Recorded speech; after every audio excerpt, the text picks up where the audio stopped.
normally have the kids presenting, and as they said, we will be doing this every Sunday for the rest of the month. But I have an opportunity today to do the presentation in their stead, and as well as to set a tone and set an example for them to follow. Okay, amen? For the rest of the month. Isabella Van Wagenen was born in Ulster County, New York, into slavery around 1797. A brutal life as a slave had left her with lasting mental and physical scars. She was often beaten and repeatedly sold.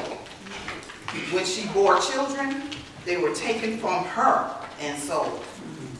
After years of abuse from several different slave owners, she gained her freedom on July 4th by a New York law banning slavery. When her owner refused to free her, she ran away. While praying, Isabella experienced a vision that caused her to rename herself Sojourner Truth. At the age of 50, she began a journey of thousands of miles, passionately lecturing for the rights of the downtrodden.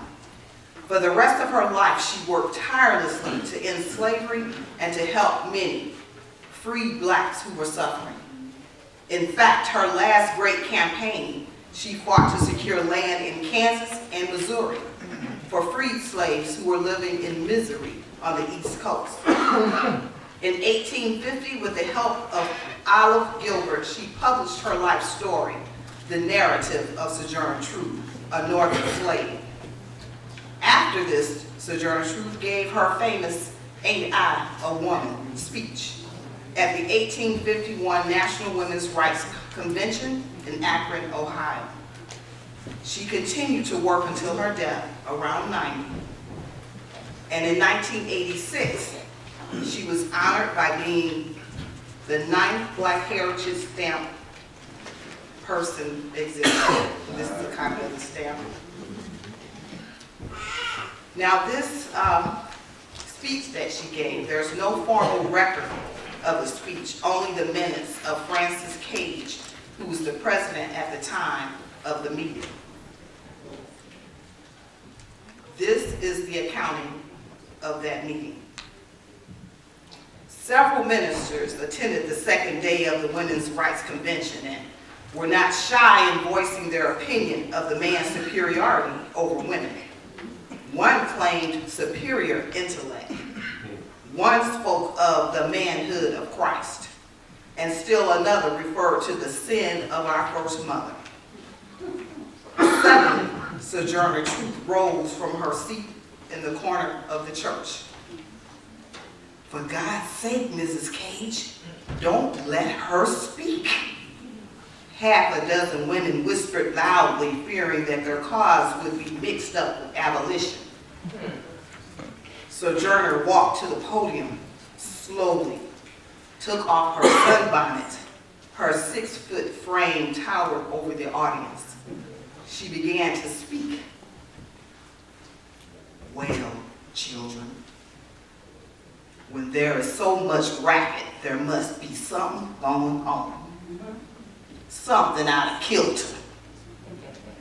I think between the Negroes of the South and the women of the North, all talking about rights, the white man will be in a fix pretty soon.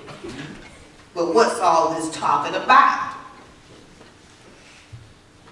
That man over there says that women need to be helped into carriages and lifted over ditches and to have the best place everywhere. Nobody ever helps me in the carriages or over mud puddles or gives me any best place. Ain't I a woman? Look at me. Look at my arms." She bared her right arm and flexed her muscles up.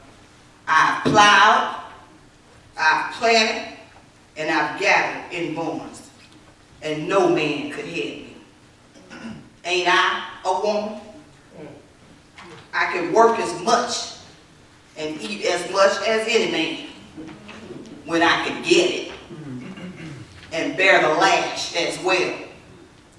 Ain't I a woman? I have born children, and I seen most of them sold into slavery. And when I cried out with a mother's grief, none but Jesus heard me. Ain't I a woman? He talks about this thing in the head. What's that thing called? Intellect. This bit of woman nearby. That's it, honey.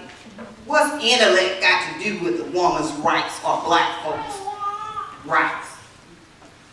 If my cup won't hold but a pint and yours holds a quart, would you be mean not to let me have my little measure of full? Now this little man here in the black, he says women can't have as much rights as men because Christ wasn't a woman. Where did your Christ come from? Where did your Christ come from? From God and a woman. Man had nothing to do with it. Now if the first woman God ever made was strong enough to turn the world upside down all alone, these women together ought to be able to turn it back and get it right side up again. All right. And now that they are asking to do it, the men better let them. Obliged to you for hearing me. And now old Sojourner ain't got nothing more to say. All right.